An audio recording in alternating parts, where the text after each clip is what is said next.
nouveau live autour des émotions et aujourd'hui j'ai le plaisir d'accueillir Séverine avec qui j'ai déjà fait quelques petits lives, surtout au moment de la rentrée.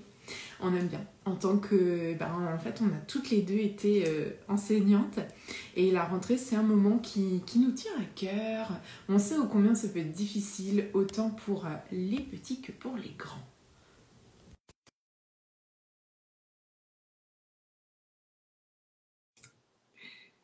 Normalement Séverine arrive.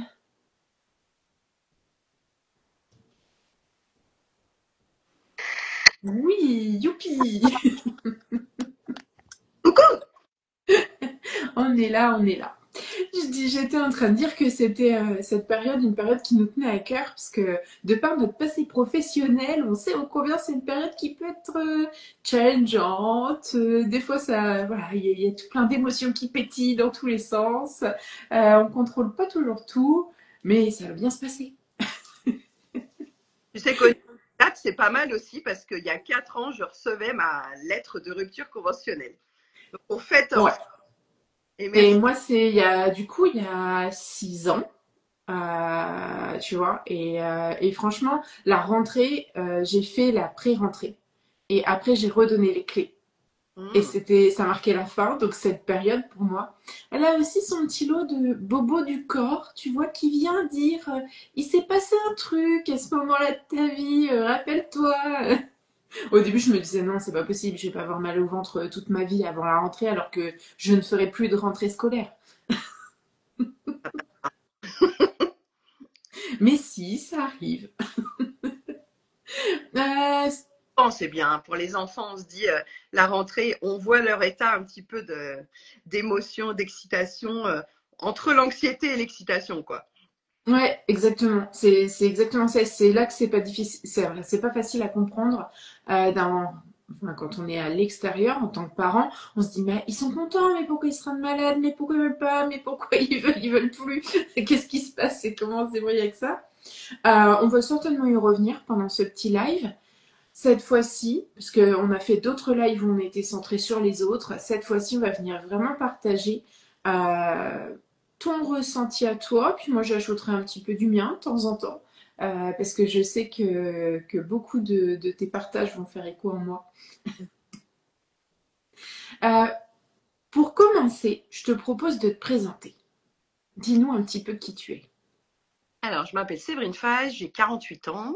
J'étais maîtresse pendant 22 ans et maintenant je suis guide parentale et formatrice petite enfance, donc spécialisée en émotions fortes. C'est pour ça que je suis ravie que tu m'aies invitée aujourd'hui. Merci, je me sens honorée. Et au quotidien, donc j'alterne entre des professionnels, animateurs de centres de loisirs, professionnels de crèche, et puis des parents, des ateliers, des conférences, des cercles de femmes aussi, des cercles de mamans. Et principalement, on parle de quoi? Évidemment, on parle d'occuper et de réguler les enfants. Donc, pour savoir occuper et réguler les enfants, il faudrait peut-être qu'en tant que pro et en tant que maman et en tant juste qu'adulte, on sache le faire. Donc, évidemment, changer ma vie de savoir réguler mes émotions et d'apprendre comment à réguler mes émotions. Et c'est au cœur de tous les accompagnements que je fais maintenant avec les parents. J'ai Ouais, c'est ans aussi et j'ai une petite de 7 ans. Donc ça y est, la grande a son bac et la petite rentre en CE1.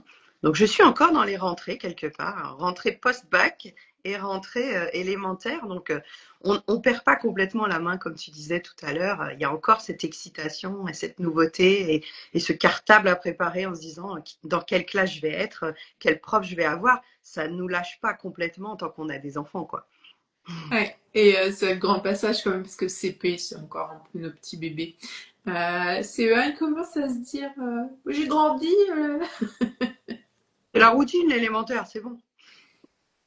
Ouais, mais le mien entre en quatrième. Ma grande a terminé les cours, mais le petit loulou il rentre en quatrième quand même maintenant. Donc c'est pareil.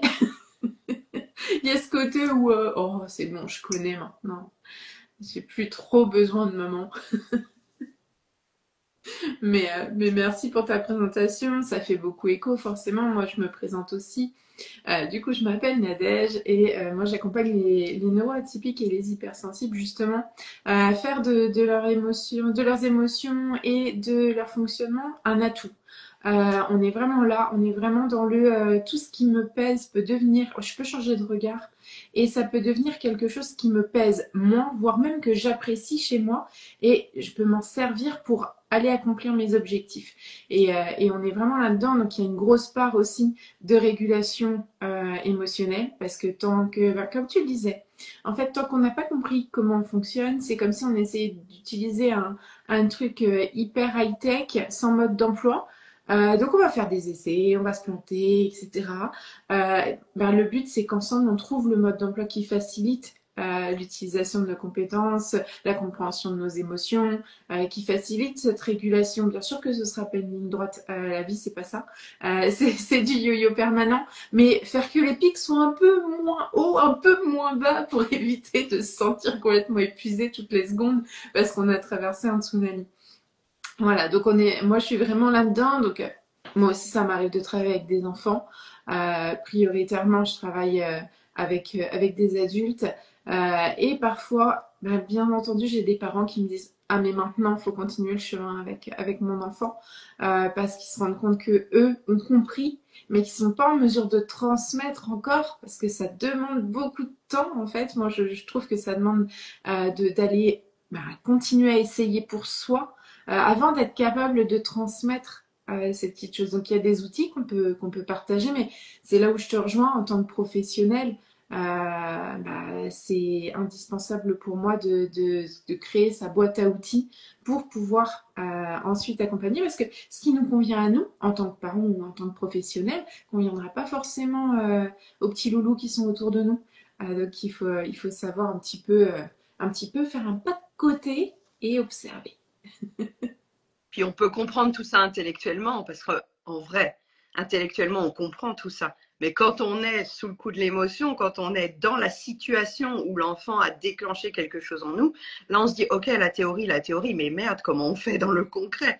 Parce que franchement, la théorie, on en a tous lu des livres et on a tous eu des formations, des conférences, on a compris mentalement.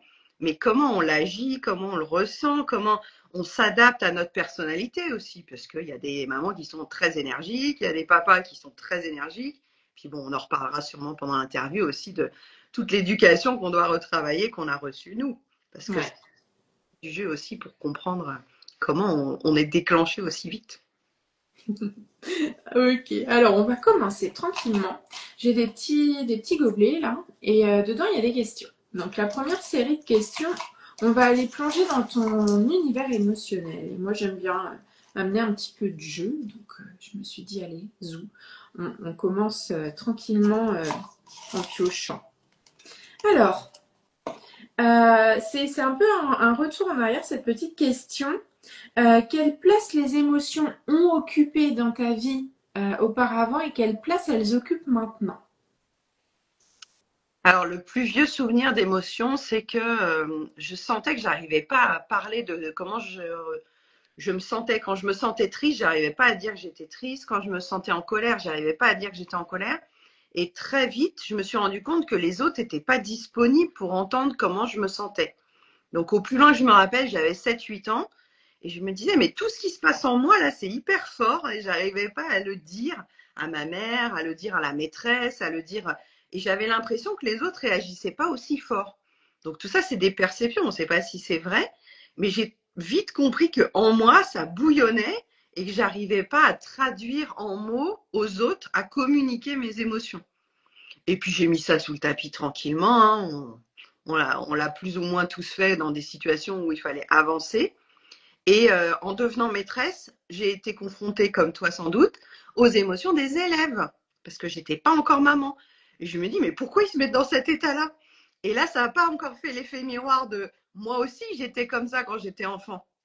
Et puis, en travaillant en communication non violente, en observant mes élèves, je me suis rendu compte que plus les élèves avaient des émotions fortes, et plus moi, ça me crispait. Parce que, par effet miroir, je me disais, non mais pourquoi est-ce que moi j'écouterais les émotions des autres alors que les miennes n'ont jamais été entendues? Et donc là, forcément, il y avait deux pistes dans ma tête. Il y a, je suis une professionnelle et je suis obligée d'écouter les émotions des enfants dont j'ai la charge, mais comment on nous a pas appris? Et d'un autre côté, je vois à quel point accompagner les émotions des autres, ça me fait mal parce que je me dis, j'aurais tellement voulu avoir ça, moi, quand j'avais des émotions fortes. Et une petite anecdote, c'est que j'avais essayé de créer une petite boîte avec je me sens triste, je me sens en colère, je me sens heureuse. Et je pouvais changer la fenêtre devant, tu vois, c'était un truc interactif. Et j'avais mis ça sur la table de la cuisine pour dire à mes parents, voilà comment je me sens.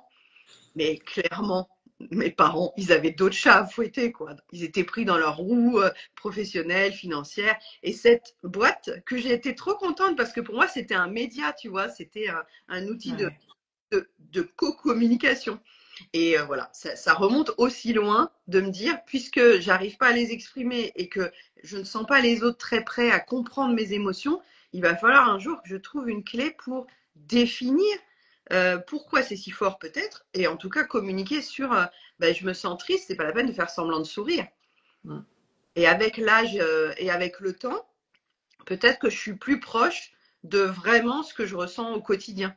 De pas me forcer à sourire, de pas me forcer à, de pas m'empêcher de pleurer, de pas, on a été souvent conditionné à ne pas trop faire de vagues extérieures avec les émotions.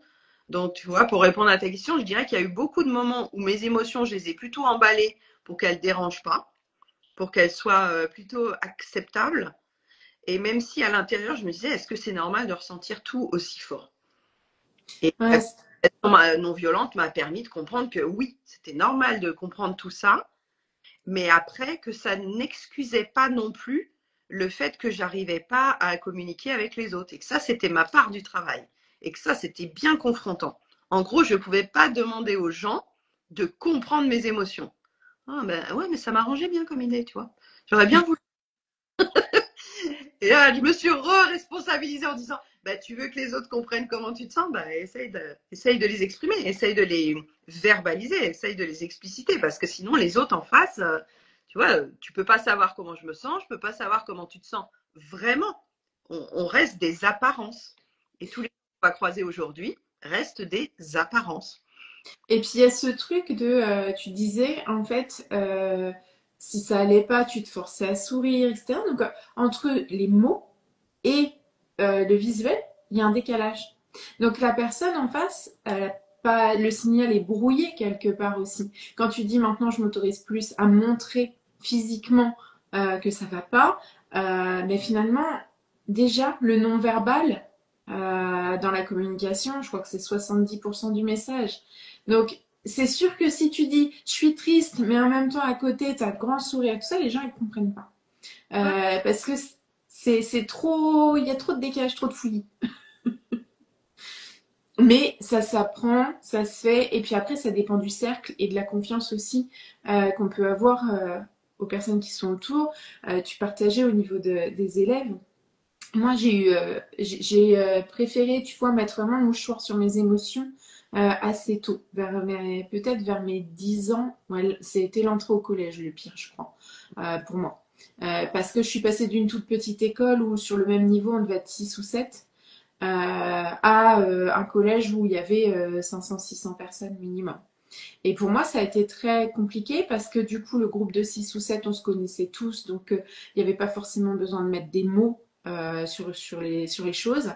Tout passait, le message passait, et je suis passée dans ce grand établissement où il y avait une personne dans ma classe que je connaissais, et il fallait que je réapprenne à communiquer avec tout le monde. Je me suis dit trop compliqué, j'ai autre chose à faire, en plus il y a les cours. Stop, je mets un mouchoir là-dessus, on reviendra plus tard. Mais ce qui fait que je donnais toujours cette impression que ça allait.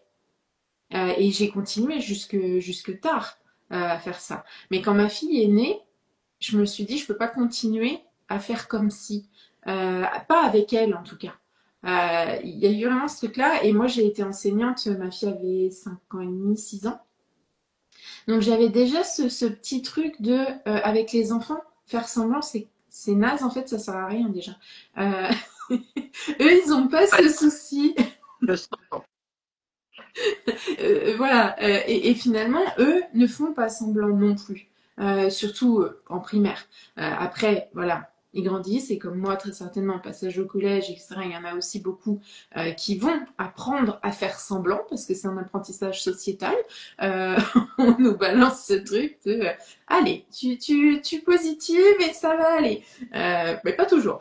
Surtout avec l'hypersensibilité, en fait, si moi je positive trop à un moment où ça va pas du tout, je suis dans une espèce de dissonance et tout se casse la tronche et je suis fatiguée et j'en ai pour 3 jours avant de m'en remettre. Donc c'est mon choix. Des fois j'accepte parce que je sais que ça va être plus facile pour moi à gérer par rapport aux personnes qui sont en face. Mais voilà, c'est le truc dont on doit prendre conscience derrière. Et quand tu dis, bah, en fait, à l'école, moi, c'était la même chose. Les enfants, au jour de rentrée, ils arrivaient, ils pleuraient, moi, je pleurais. Il y en a un qui arrivait, qui était en colère. Moi, ça m'a cassé tout de suite. Je me suis dit, mais il faut que tu régules ce truc, quoi. Que tu crées cette espèce de bulle de protection, de pas te prendre tout en pleine face. Parce qu'il y en a un qui arrive, il est fatigué, il est ronchon. L'autre, il arrive, il pleure parce que, enfin, typiquement, un animal de compagnie a eu un souci ou je ne sais quoi. Euh, il est en colère parce que le copain dans le bus lui a tiré les cheveux. Et puis toi, tu sais plus ce que tu ressens. Non, et puis on a intériorisé quand même que nos émotions dérangeaient les autres. Donc finalement, on se sent presque honteux d'avoir autant d'émotions parce qu'on sait que si on les révèle et si on les exprime, ça pourrait déranger ceux qui eux-mêmes ont d'autres émotions que nous. Donc on veut presque préserver les autres de nos émotions fortes alors qu'on ne voit pas que ça ne nous rend pas service au niveau de la relation et de l'authenticité. Mais ça, combien d'années avant de le comprendre et combien d'années avant de le résoudre? Parce qu'on continue à le faire avec des gens qui ne nous sont pas proches. Il y a des gens qui restent en surface et où on n'est pas authentique. Et par contre, des gens qui nous connaissent très bien, avec un demi-sourire, ils savent que c'est pas un vrai demi-sourire. Vas-y, balance. Qu'est-ce qu'il y a pour de vrai? Et hop, on va trier. Et c'est ça qui est du. Je pense que c'est là où on peut classer nos relations sur est-ce qu'avec elle je fais semblant? Est-ce qu'avec elle je peux vraiment révéler comment je me sens, où j'en suis, qu'est-ce que j'ai compris récemment? Et on aime les relations authentiques quand on est sensible. On aime les relations profondes. On n'aime pas les small talk, on n'aime pas les Enfin, en fait, on se fait chier quand on fait ça. Donc, quand on sait comment on se sent et qu'on en a en plus une personne en face avec qui partager, c'est tellement. Et j'avoue que partager ça à mes filles, avec la grande, j'ai pas su comment faire, mais avec la petite, c'est ma mission, quoi. De la rendre capable de partager comment elle se sent et de ne pas devoir être fausse, de ne pas devoir porter un masque constamment et cacher que là, elle va pas bien. Je dis, ah, mais t'es triste, t'es pas obligé de sourire. Enfin voilà, si tes copines elles veulent jouer avec toi, t'es pas obligé de dire oui. Enfin, arrêtons de forcer nos enfants à être je vais bien, tout va bien, quoi. Mais bon, il y a quelques marques. C'est assez rigolo parce que tu partages justement sur le premier enfant. Le second, mes enfants ont 10 ans d'écart, bien entendu que j'ai pas fait la même chose avec ma grande qu'avec mon plus jeune et c'est ok. Et je pense que c'est aussi parfois pour les mamans très difficile d'accepter bah, justement que parfois avec le premier enfant on a fait des choses euh, quelque part pas qu'on regrette parce que ça nous a fait avancer, mais que peut-être on aurait fait le choix de faire autrement si on avait eu les armes avant. Ah, j'ai tellement appris avec la grande que, et je le dis souvent en conférence, là il y avait Mylène tout à l'heure, elle m'a entendu dire ça. Je me suis rendu compte que je pouvais pas continuer comme ça quand j'en ai collé une à ma grande dans l'ascenseur un vendredi soir après un conseil d'école parce que j'avais pas vu que c'est moi qui allais pas bien. Et en fait, j'ai prétexté que c'était de sa faute si je me sentais pas bien. Là, je fais waouh, arrête Séverine, arrête, là il y a vraiment un problème. Ta fille, elle a 8 ans, elle a rien à voir avec tout ça, mais combien d'années et combien de maltraitance émotionnelle pour comprendre que moi-même je gérais pas bien mes émotions et que je les faisais porter sur mon propre enfant. Hmm. Or, beaucoup de parents, du coup, qui font pas le lien entre c'est lui qui m'embête, c'est lui qui me met en colère, c'est lui qui me rend triste. Non, jamais de la vie. C'est pas votre enfant qui vous met en colère, c'est pas votre enfant qui vous rend triste. Il y a plein d'autres choses à chercher en séance individuelle ou en collectif ou en atelier mais quand on aura tous compris ça, ah ben nos enfants ils vont se sentir aussi libérés de nos émotions de parents. Parce qu'il y a certains enfants qui absorbent très vite que si je me tiens tranquille et si je suis sage, maman est heureuse. Mm.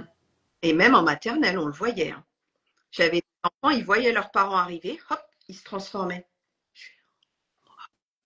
Et à contrario, je ne sais pas si tu as pu observer ça, mais moi j'ai vu des enfants aller dans l'agressivité, la colère, parce que c'était le seul moment où le parent réagissait, même si c'était pour réagir en criant, en râlant, etc.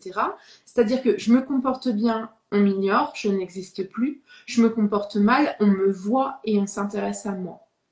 Pour attirer l'attention du côté un peu maladroit, quoi. On a Ouais. l'attention comme on peut. C'est une stratégie maladroite, hein, comme dirait le fondateur de la CNV. Ouais, et c'est fou parce que des fois, bah, ça passe par ça passe par redonner de l'importance au moment où ça va bien. Et c'est des moments où on se dit, bah c'est bon, ça va bien, je peux aller m'occuper de moi, faire ce que j'ai à faire. Et bah pas toujours. C'est le genre de poste qui crée les débats. Hein, quand on dit si votre enfant est très sage, ça m'inquiéterait un peu si j'étais Tu sais, ce truc de, il n'y a pas de bruit, je m'inquiète. trop sage.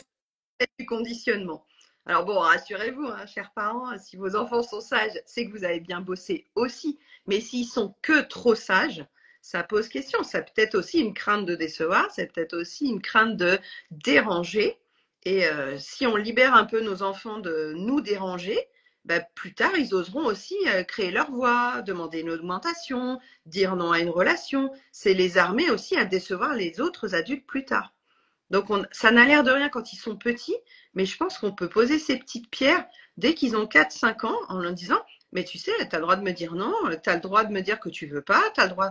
Voilà, c'est toute l'éducation au consentement, c'est toute l'éducation à l'affirmation de soi. On ne peut pas demander à nos enfants d'être des robots comme nous on les voit, comme nous on les projette, comme nous on les idéalise. On n'a pas fait des enfants pour qu'ils nous conviennent, on n'a pas fait des enfants pour qu'ils nous réparent. Et combien de personnes autour de nous modélisent leurs enfants à leur image. Donc, Ouais. Et c'est compliqué. Quand moi je vois ma fille, elle a arrêté ses études à 18 ans parce qu'elle voulait pas continuer. Et moi, ben, passée d'enseignante dans l'éducation nationale, actuellement j'ai une double casquette coach et formatrice.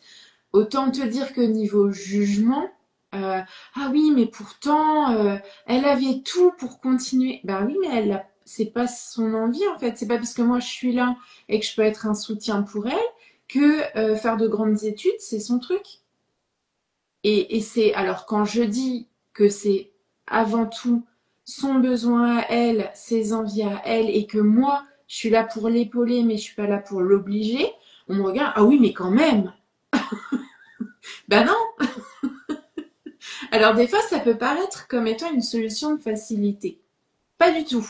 En tant que bonne contrôlante qui estime que c'est chouette pour un enfant de faire des études, d'apprendre, etc., c'est hyper frustrant de se dire je dois lâcher prise là-dessus et la faire passer elle avant parce qu'elle est adulte et que j'ai fait mon job de maman, je le fais toujours en tant que soutien, mais je ne peux pas la contraindre à prendre une direction. Mais c'est dur. Enfin, moi je trouve que c'est d'autant plus dur que de dire tu fais ça, t'obéis, c'est comme ça. comme si les parents savaient mieux que les enfants ce qu'ils auraient envie de faire dans 5, 6, 10 ans, et surtout leur en laisser la responsabilité. Parce que notre génération a fait parfois des études inconsciemment pour satisfaire la génération d'avant, et se retrouve à faire une crise de la quarantaine et un burn-out extraordinaire, exponentiel, international, et de devoir déconstruire en disant, mais finalement, je me suis engagée dans une voie qui n'était pas complètement celle que je voulais, mais encore une fois, pour faire plaisir, pour passer pour la personne plutôt dans le moule. Mm. Évidemment, que tu veux être ébéniste, bah, des fois, ça déraille. Si tu veux être artiste-chanteur, ça déraille. Mais en fait, c'est la tolérance que tu as à la responsabilité de ton ado, parce que c'est lui qui va encaisser les circonstances et les conséquences. C'est pas toi. Donc, si tu l'engages à faire des études de commerce et que dans 2 ans, il dit finalement, j'en veux pas, bah, tu auras juste perdu 2 ans. Lui, il aura perdu 2 ans. Et en plus, la relation, si tu forces qui que ce soit, tu sais que c'est la relation qui en pâtit. Donc, une fois de plus, c'est plus être à l'écoute de ce qu'il est en train d'exprimer à l'instant T. Est-ce que les moyens sont possibles pour l'appliquer ou pas? Est-ce qu'il va devoir s'organiser, lui, pour cofinancer si ce n'était pas la voie que tu avais prévue? J'avoue qu'on a eu de grands débats avec la mienne et je ne m'attendais pas à ce que ça réveille des braises et des cadavres d'aussi loin. Parce que quand on a commencé le Parcoursup, j'ai vu qu'il y avait tous les fantômes de la petite Séverine qui remontaient. Ouais. Tous les fantômes de la petite Séverine qui, elle, n'avait pas fait de vague sur son orientation. Du coup, mes parents étaient tranquilles à l'époque. C'était pas Parcoursup, mais ils n'ont pas galéré des jours et des jours à faire des lettres de motivation, à faire des entretiens. Non, quelque part, j'ai épargné tout ça.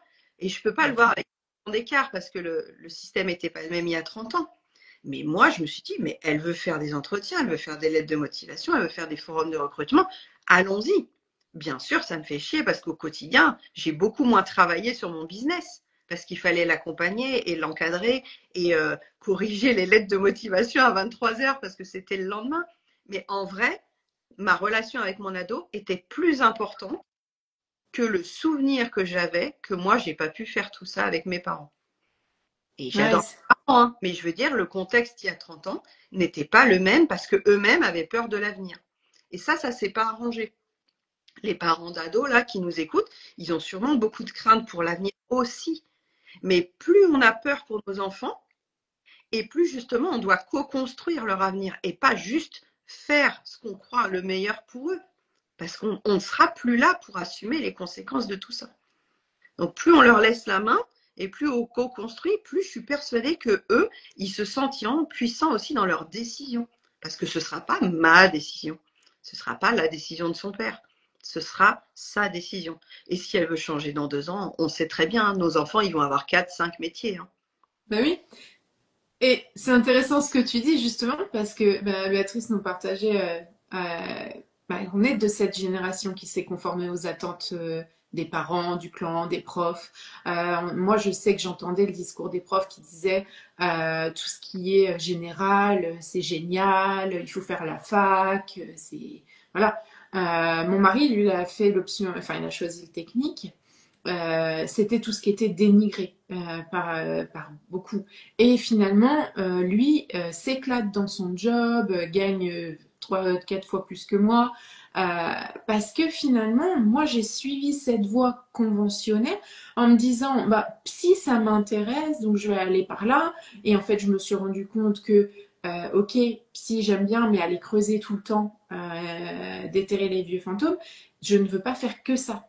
Mm. Mais ça, tu vois, on m'avait pas alerté sur ce côté-là. Il n'y avait pas non plus d'alerte sur le côté psy, les 3 quarts du temps, tu t'établis en tant qu'entrepreneur, voilà, que chef d'entreprise. Aucune formation là-dessus. Moi, je savais pas ce que c'était, quoi. Donc en fait, il y avait cette espèce de monde caché là, de trucs hontais. Par contre, c'est bien, tu fais des études supérieures, tu as un bac plus 4, plus 5, et c'est merveilleux. Bac plus 5, il sert à rien. Euh, Parce que finalement, bah, comme tu dis, tu vois, Ah, moi c'était à 38 ans, j'ai tout refait. On pose tout, ah, on recommence. ça valorisait tes parents par rapport à mon fils, il a fait ça, ma fille, elle a fait ça. C'était presque un faire-valoir assez triste finalement, puisque si ton enfant finit par pas être heureux, là, tu vas moins assumer que ton enfant a fait un burn-out ou que ton enfant se réoriente. Mais Ouais. c'était quelque part des croyances aussi de leur époque sur la voie générale évite de s'éparpiller, la voie générale laisse plus de chance, alors qu'un enfant qui sait déjà ce qu'il veut, s'il veut être pâtissier, eh ben go, vas-y, sois pâtissier, parce qu'en fait, tu vas vivre l'expérience, et puis si elle te plaît plus, tu te réorienteras, mais pourquoi forcer à faire un bac scientifique s'il veut être pâtissier? Ouais, mais et c'est encore des choses qui ont laissé des traces. Donc faut aussi voilà se dire bah je fais avec les bagages qu'on m'a légués, je change les choses, mais des fois c'est petit à petit et des fois on va faire par automatisme ou par mimétisme des choix qui vont pas être les bons, mais on peut toujours rattraper les jamais trop tard. Et ça moi c'est le truc que je tiens toujours à rappeler. C'est normal de se planter en tant que parent. Il n'y a pas de parent parfait. Et puis ça touche appartenance aussi, hein. On est dans des groupes de pairs, on est dans des groupes culturels, on est dans des groupes sociaux. Quelque part, quand on s'écarte de la norme, on sait qu'on se met en danger. Mais finalement, on peut aussi assumer. Donc, il y a un équilibre à trouver entre l'appartenance et l'identité. Je Mm. peux aussi appartenir à un groupe en étant singulier. Et ça, bah, c'est toute la nuance que tu fais dans tes séances, c'est toute la nuance que j'apporte dans chaque famille. Chaque famille va avoir une parentalité différente parce qu'on n'est pas né pareil, on n'a pas été élevé pareil et nos enfants surtout n'ont pas les mêmes réactions. Mais Ouais. s'affranchir de la norme, c'est un travail de vie, c'est un travail d'une vie entière, que ce soit pro, perso, émotionnellement. Et je pense que c'est un travail de notre génération particulièrement. Voilà, un petit peu de la précédente parfois. Voilà, et qui sera encore à continuer pour nos enfants. Mais c'est vrai qu'on a été nous, on est sur une génération intermédiaire qui fait que y a ce truc à bosser. Alors, est-ce que tu as figé ou est-ce que c'est moi? C'est bon. Je vois. Je te propose qu'on passe tranquillement à la question suivante. Ouais. Peux-tu nous partager un petit exercice concret que tu aimes dans le domaine voilà, de la régulation émotionnelle particulièrement, soit un petit exercice que tu veux partager là maintenant ou un petit exercice que ceux qui nous écoutent pourront tester plus tard. Avec grand plaisir. Alors, c'est un exercice que je fais avec tous les gens que je rencontre. C'est d'imaginer que vos émotions sont tout simplement à l'intérieur d'une petite cheminée que vous avez près du cœur. Donc, si vous aimez les cheminées à l'ancienne, vous pouvez vous imaginer une belle cheminée de briques rouges dans un petit chalet en montagne. Et en fait, cette petite cheminée, elle est là depuis votre naissance. Vous n'avez pas le mode d'emploi, vous n'avez pas l'utilisation concrète, mais ça permet de rapatrier que toutes nos flammes d'émotion, puisque je parle toujours de flammes d'émotion, sont uniquement à l'intérieur de nous. Pour deux raisons principales, c'est qu'on pense que les autres voient nos émotions, c'est faux, elles sont à l'intérieur de nous. Et la deuxième chose, c'est qu'on pense que les autres ont créé cette flamme en nous, et en fait, non. Les autres ne peuvent pas créer de flamme en nous, ils peuvent juste augmenter l'air, tu vois, pour alimenter le feu, ou alors balancer de l'eau pour éteindre le feu, mais à l'origine, notre émotion, elle sera toujours à l'intérieur. Donc, si vous êtes là à nous écouter, de vous représenter la cheminée qui vous plaît esthétiquement. Si c'est très moderne en béton, vous pouvez prendre une petite cheminée en béton super moderne dans un loft de New York et de vous dire, OK, là, dans ma cheminée, actuellement, là, quand vous nous écoutez, il y a plusieurs flammes.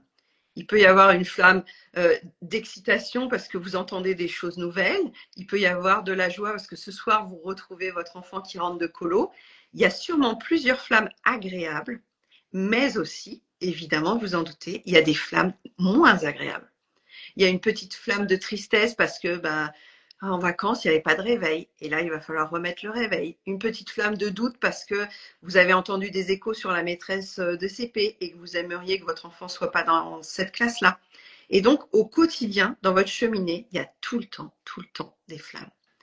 Et tout le travail de régulation émotionnelle dont on a ouvert le live, c'est d'aller voir la flamme la plus forte là en intensité, d'où elle vient, comment elle s'appelle, comment elle est arrivée là, de quelle pensée elle est issue.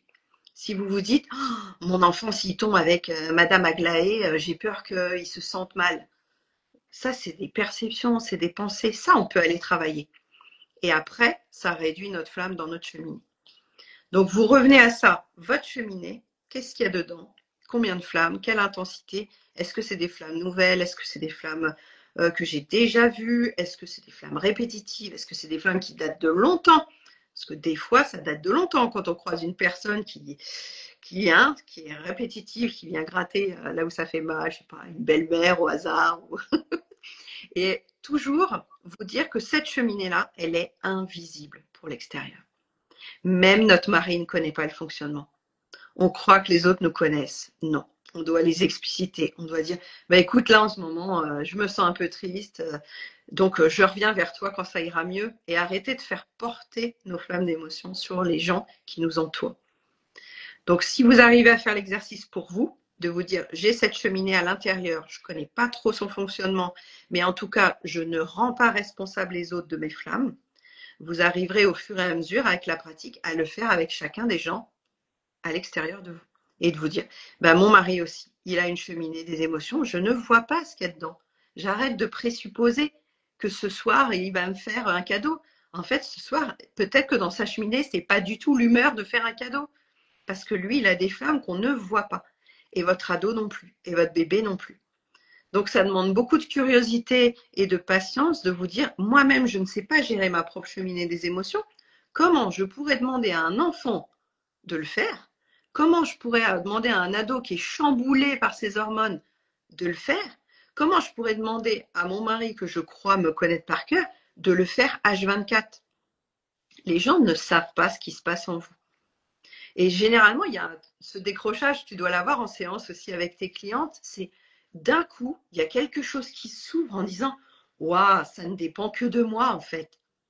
Ça ne dépend que de moi, de mieux comprendre ce qui se passe dans ma cheminée, d'arrêter de croire que les autres vont savoir ce qui se passe dans ma cheminée et d'être suffisamment curieuse pour dire, tiens, mais chez elle, comment c'est? Et d'arrêter de croire que c'est de ma faute si elle se sent triste. Tu vois, c'est la même chose. J'arrête aussi cette responsabilité émotionnelle de mon enfant. Mon enfant est triste, ça n'a rien à voir avec moi. Ma mère est triste, ça n'a rien à voir avec moi. Tout ça, c'est dans leur cheminée. Je ne dis pas qu'on ne peut pas co-créer une solution, mais juste, ça ne dépend pas de moi, les émotions des autres. Et c'est vraiment une erreur qu'on fait quotidiennement, de croire que les émotions des autres dépendent de nous. Est-ce que c'était assez clair comme petit exercice? Ouais, ouais, ouais. Et puis je me dis, tu vois, enfin, c'est un truc qui serait, parce qu'on en a déjà parlé de cet exercice-là, moi je le voyais vraiment aussi, tu vois, comme un petit atelier, même en famille, de découper pas mal de flammes de différentes tailles et de couleurs différentes, et de leur dire, ben voilà, peut-être les jaunes c'est la joie, les gris c'est la tristesse, etc. Et que chacun alimente sa cheminée, tu vois, vraiment. Il y a plein de petites cheminées qu'on peut imprimer assez facilement ou de la dessiner, mais et que voilà, et ça permet de partager son émotion, son cocktail du moment. Parce que les enfants se rendent pas compte que les parents à l'approche de la rentrée peuvent avoir ces peurs. Et on n'en parle pas parce que on se dit mon Dieu, je vais lui transmettre. Mais en fait, inconsciemment, on lui balance quand même. Euh, des fois, c'est mieux qu'il puisse le comprendre. Voilà, des fois c'est dire, bah ok, moi ça me stresse un petit peu, mais c'est normal. Parce qu'il y a du changement, parce qu'on va voir de nouvelles choses ensemble, parce que j'aime que tu te sentes bien et je sens que toi aussi tu te poses des questions. Donc, voilà, et moi je le vois bien aussi voilà, de le poser, de se dire bah, on prend un petit temps pour faire ça avant la rentrée. Ça me tente bien. Ouais, d'autant que si vous arrivez à le faire en famille, il y a quelque chose qui s'ouvre aussi à l'universalité. Ça veut dire qu'on arrivera à le faire avec nos copains de classe, on arrivera à le faire avec la maîtresse, on arrivera à ne plus prendre personnellement l'état émotionnel des autres, en se disant, tout ça, ça se passe dans leur cheminée. Le gars qui gueule dans le parking parce qu'il n'a pas trouvé de place, ça ne nous concerne pas. On arrête de prendre tout personnellement. Le gars qui nous traite de salope, ben, on sait bien qu'on n'est pas une salope. En fait, dans sa cheminée, ça va pas. Ok, ben, je suis pas obligée de prendre personnellement.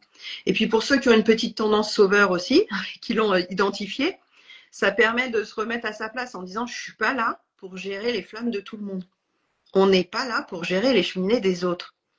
Moi, je gère les cheminées de mes enfants, je gère la mienne, ça me fait déjà un boulot quasiment à plein temps, soyons honnêtes. Et quand je peux, eh ben, ponctuellement, je peux soutenir une amie qui va pas bien, mon mec qui va pas bien, une cliente bien entendu en séance. Mais notre rôle n'est pas de sauver la cheminée des autres gens. Et j'enfonce le clou, encore moins celle de nos parents. Mm. Parce que des fois, la génération d'avant, et tu as sans doute beaucoup de clientes qui l'évoquent, on n'est pas là pour faire réparation des émotions de nos parents. Oui, mais t'appelles jamais. Oui, mais tu donnes pas de nouvelles. Oui, mais tu viens pas nous voir. Mais ça, chérie, c'est des flammes qui sont balancées sur toi. Non, non, non, tu ne les acceptes pas. Tu peux les reformuler en CNV, tu peux leur dire, ben, je comprends, t'aimerais plus de connexion avec nous, t'aimerais avoir plus de liens, plus de... Ok, tu reformules, mais tu te mets pas à la disposition des cheminées des autres. Et c'est subtil parce qu'on veut aussi faire plaisir. Donc, c'est Mm. comme le rôle de, on est dans une relation qui devrait être horizontale, où chacun des besoins des deux personnes, j'utilise des fois l'exercice des deux collines aussi, on a tous, depuis son point de vue de colline, des besoins, des flammes différentes, des rêves différents, et on ne peut pas se dire l'autre en face, il a les mêmes flammes, les mêmes besoins, les mêmes désirs. C'est faux. Il y Ouais. a des besoins différents et quand on est un peu curieux et un petit peu explicite, c'est plus facile. Mais tu vois bien que les mots se perdent, la grammaire émotionnelle se perd. On a moins de mots pour dire comment on se sent, de moins en moins. Donc heureusement que les classes, dès tout petit, recommencent ce travail de comment tu te sens, c'est quoi ta météo émotionnelle, de mettre des petits pictos, de lire les albums. Parce que très tôt, ça leur permet de dire mieux que ça va, ouais. Ben non, ça va, ouais, au niveau Bah, ça va pas. C'est très binaire. Tout blanc, tout noir. Bon, il y a un petit panel de couleurs au milieu. Mais non, c'est super important ce que tu disais. Et puis, c'est vrai qu'on a. Enfin, moi, je le voyais dans la génération précédente. Mes parents faisaient un petit peu à leur sauce, et puis mes grands-parents passaient, enfin, s'adaptaient quelque part. Et là, moi, je vois sur la génération, enfin, en fait, mes parents, c'est ce discours de t'appelles pas, tu passes pas.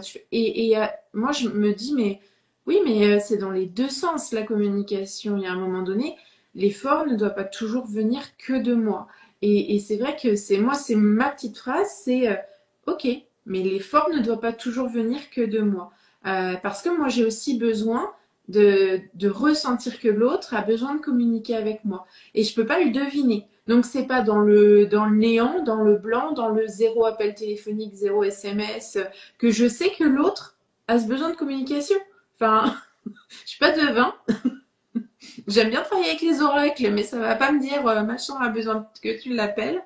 Donc voilà, c'est aussi de se réapproprier ses besoins, de revenir et d'exprimer. Et comme tu disais, bah, la communication non violente, elle est géniale. J'ai besoin que voilà qu'on partage un appel téléphonique. Est-ce que tu serais disponible voilà, mais pas exiger. J'ai besoin d'un appel téléphonique maintenant tout de suite. C'est comme ça, c'est pas autrement. Ben en fait non. Puis l'effort qu'on fait dans notre génération, c'est que on modélise ça pour que nos enfants l'entendent, euh, pour qu'ils voient aussi qu'on fait notre part de casser la chaîne d'hérédité à réparer les émotions des parents de la génération d'avant.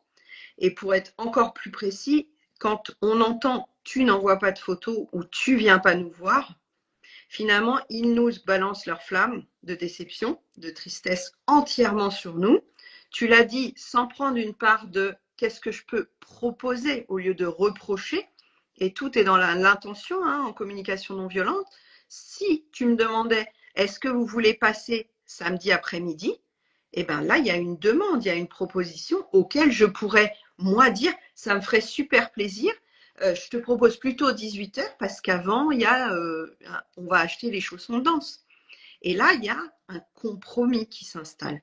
Ouais. Mais l'éducation avant, c'était très dominant et très autoritariste.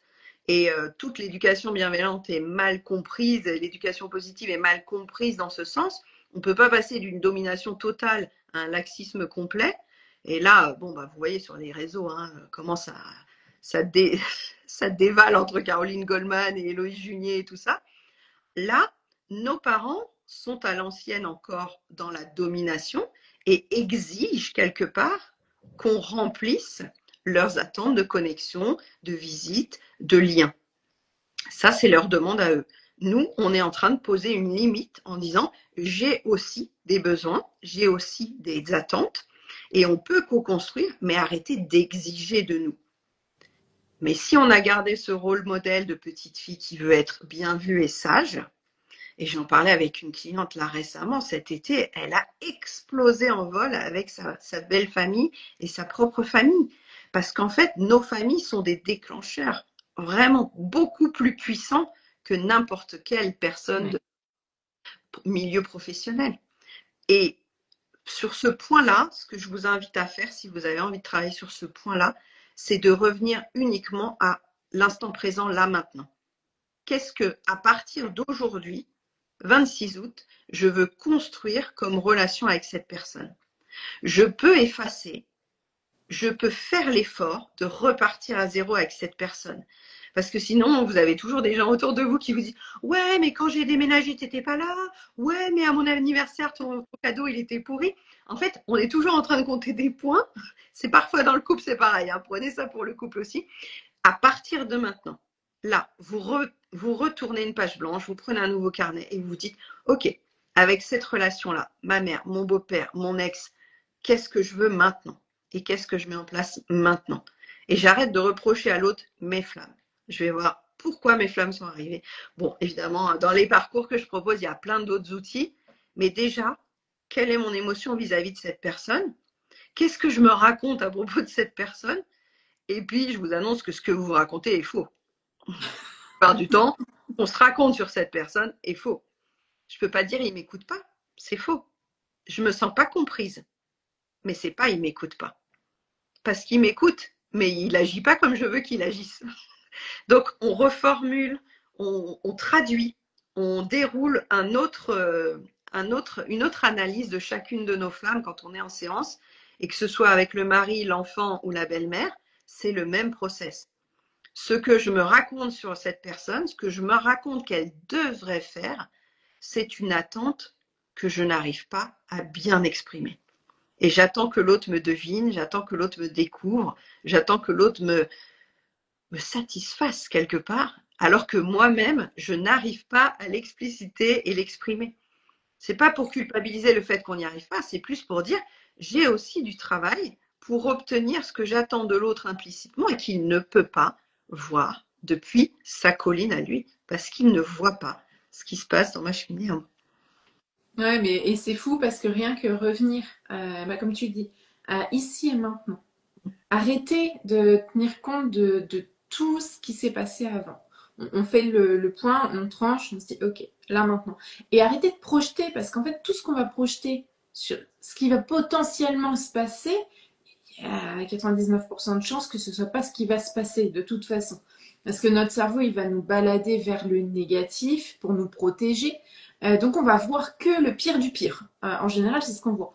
Et puis de temps en temps, on voit un truc hyper, tu sais, j'allais dire, vraiment Disney, monde des bisounours, comme notre point idéal, le truc vers lequel on a envie d'aller. Mais là non plus, rien ne sera jamais parfait à 100%. Donc dans une relation encore moins. Le côté j'idéalise totalement. Tu vois, tu parlais éducation positive, mais il y a ce truc de si je dis non à mon enfant, il va me détester, etc. Tu sais, le pire du pire qui arrive. Et puis, je lui dis oui tout le temps, il va m'aimer, je serai une personne merveilleuse sur un piédestal. Ben non, en fait. Ni le truc hyper romancé, ni le scénario catastrophe ne vont arriver. On va se retrouver avec un truc entre les deux qu'on va pas avoir appréhendé et quelque chose qui va nous surprendre. Alors que si on revient à ce qui se passe maintenant, il y a beaucoup moins de chances que ça vienne nous secouer aussi fort. Et je trouve que c'est essentiel, ce truc de se dire, voilà, je ne peux pas changer le passé et j'ai pas de pouvoir encore sur ce qui va se passer à l'avenir. Par contre, j'ai le pouvoir sur ce que je fais là maintenant tout de suite. Je te propose tranquillement qu'on aille vers une petite question finale. Alors, est-ce que tu peux nous partager une lecture qui t'a profondément marqué, soutenue dans ta compréhension des émotions? Alors, ça peut être une lecture ou un documentaire ou quelque chose, même un film peut-être, parce que des fois, on a des domaines différents d'exploration.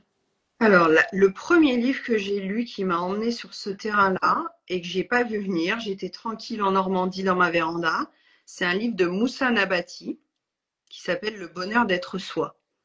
Et je m'étais dit, oh, ça a l'air sympa. Houhou. Non, ça n'est pas sympa du tout. Ça explique une grande partie de l'enfant intérieur qui s'est conformé aux attentes des adultes. Et je suis tombée, mais de 3, 4 étages d'un coup en un seul livre. Et je me suis dit, ah ouais, ah d'accord, ouh, bah il y a du chemin à faire alors. Donc c'est très intéressant. Je pense qu'il faut quand même modérer un peu certains des propos parce que là, il parle carrément de dépression infantile sur le fait que les désirs de l'enfant soient masqués dans les désirs des adultes. Mais somme toute, même 10 ans après, je me dis que ce livre, il a été la porte vers le développement personnel, vers la compréhension des liens de relations et de communication. Et ça m'a permis de mieux comprendre ensuite les grands noms comme Marshall Rosenberg, comme aussi sur l'éducation plus précisément, Catherine Guéguen, Isabelle Filiosa.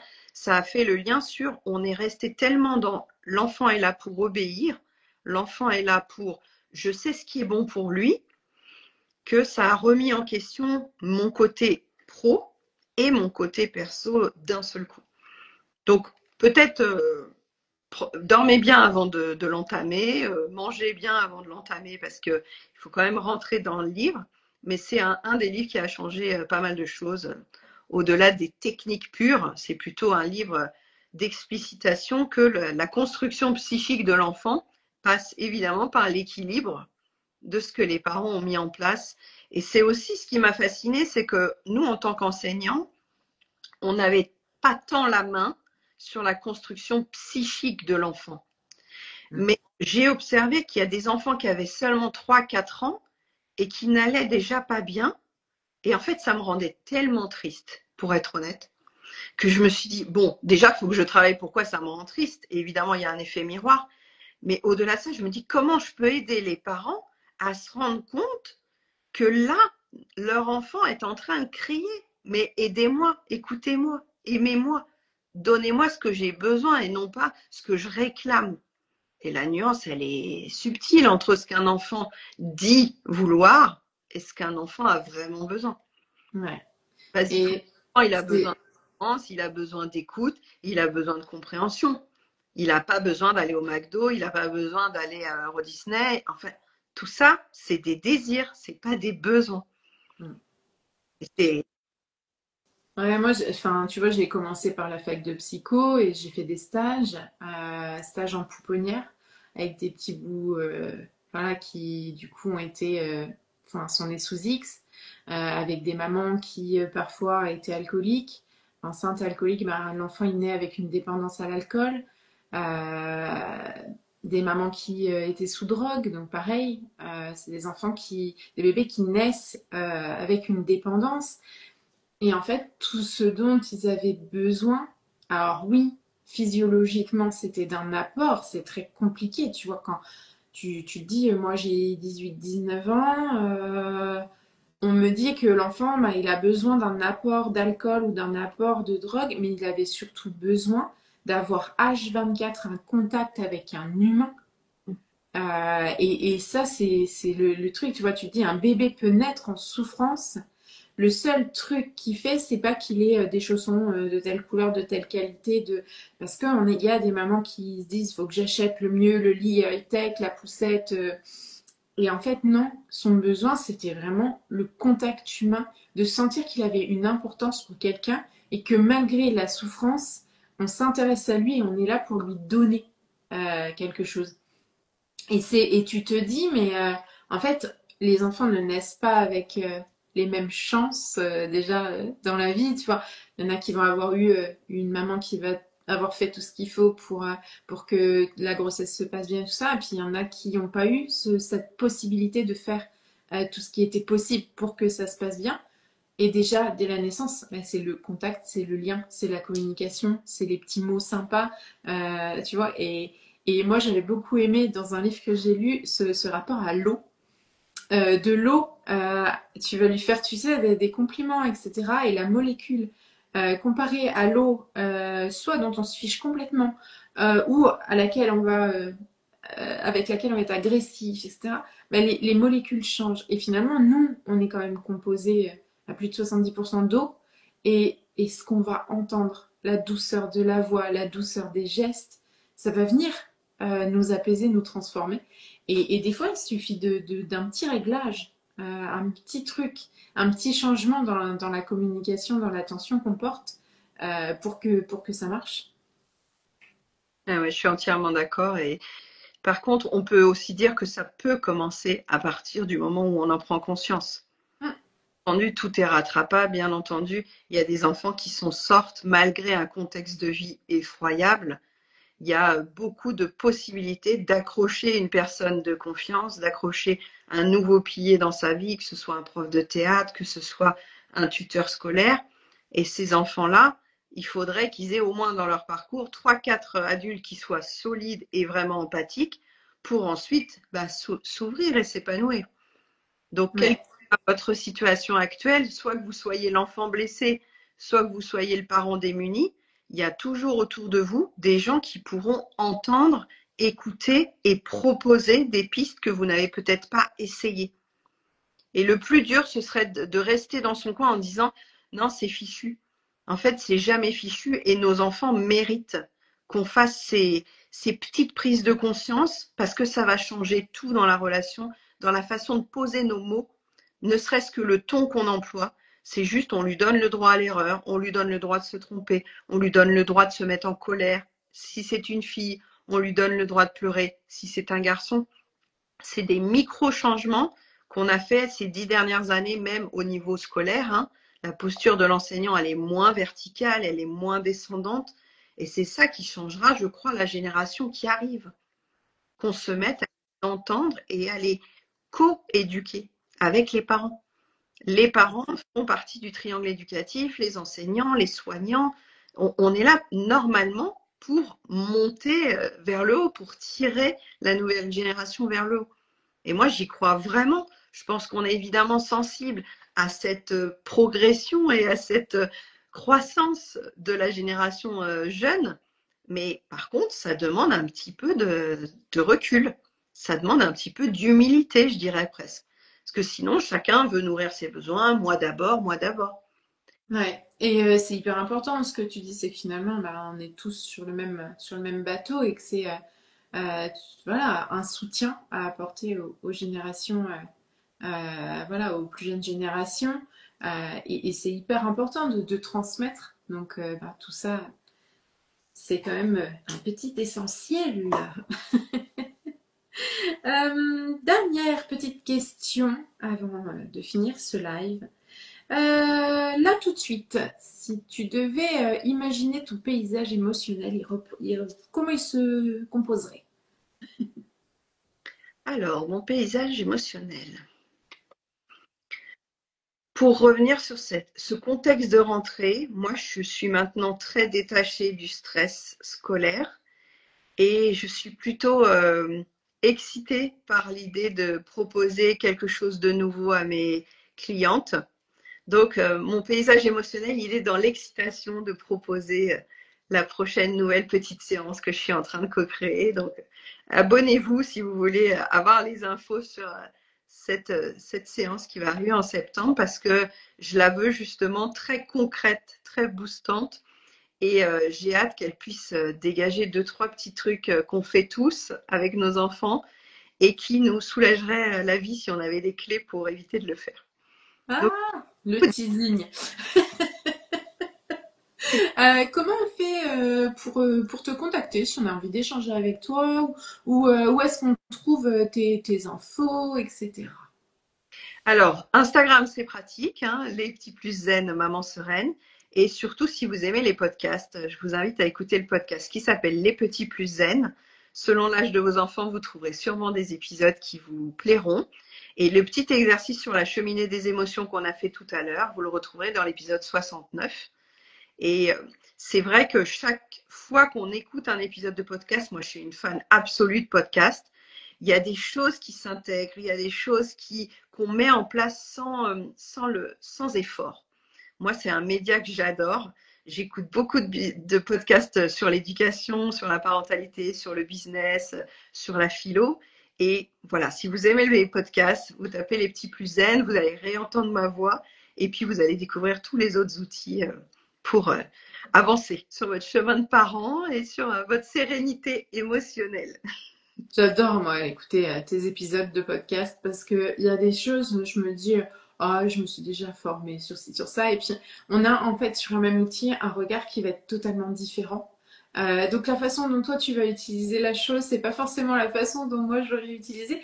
Et finalement, après, bah, alors, faut pas que je les écoute trop souvent parce qu'après, j'ai des idées qui pop-up encore plus de partout. Euh, mais voilà, enfin, moi je suis fan, j'aime bien aller t'écouter. Et puis, enfin, t'as cette voix assez dynamique, voilà. Donc, moi, c'est un truc que j'adore. Donc, je conseille plus tes épisodes de podcast. Merci beaucoup d'avoir répondu présent, d'être venu partager ce temps autour des émotions. On l'a consacré un petit peu plus à cette relation justement parent-enfant, à ce regard générationnel. Et moi, j'ai trouvé que c'était hyper enrichissant. Donc, merci beaucoup. Bah, c'était un honneur de revenir faire un live avec toi. J'aime beaucoup faire des lives avec toi. C'est un bon exemple hein, de savoir qu'on prépare plein de choses et que pendant le live, en fait, suivant l'humeur du moment, les questions, on rebondit l'une sur l'autre et ça ne va évidemment pas du tout dans ce qu'on avait préparé, mais ça crée de l'unique.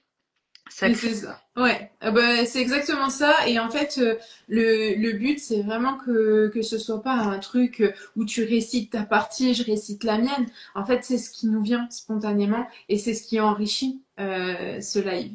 Béatrice nous dit bravo, un live hyper passionnant. Merci. Bah, merci d'être venu, merci de nous avoir écoutés. Merci à ceux qui nous écouteront en replay parce que je sais qu'il y en a plusieurs qui ont cliqué sur le petit sticker j'écouterai en replay. Le boulot a repris et la tête dans le guidon. N'hésitez pas à nous laisser un petit commentaire, à venir échanger avec nous par message privé. On est toujours ravis de répondre à vos questions. Si vous avez aussi si ça a réveillé des problématiques et vous dites, mais je sais pas quoi faire de ci, de ça, mais voilà, venez échanger avec nous. C'est toujours un plaisir. Nos messageries privées sont ouvertes. Je te dis bonne journée, merci encore et à très vite. Merci beaucoup. À bientôt.